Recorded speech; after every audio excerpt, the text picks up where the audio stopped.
I know what you're thinking. Where's the big jolly guy with the beard? And since when is Santa's workshop not in the North Pole? Well, FedEx doesn't exactly ship from the North Pole. And as for Santa, he left me in charge this year. You heard right. For the first time, there's someone else running the show. And you'll find I run a pretty tight ship around here. The big guy expects no mishaps on the busiest day of the year. We can't afford any downtime.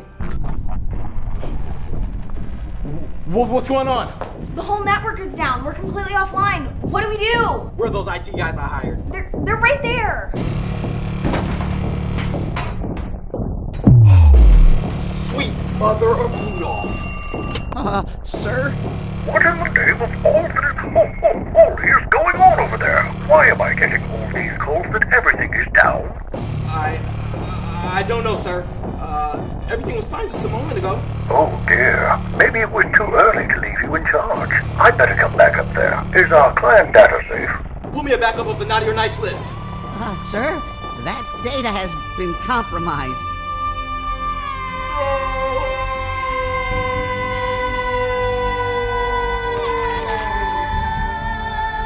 Except that never happened, and our data is safe. Like I said, I run a pretty tight ship around here, and I would never let something like that happen. That's why I hired Auxiom, the gold standard in business IT.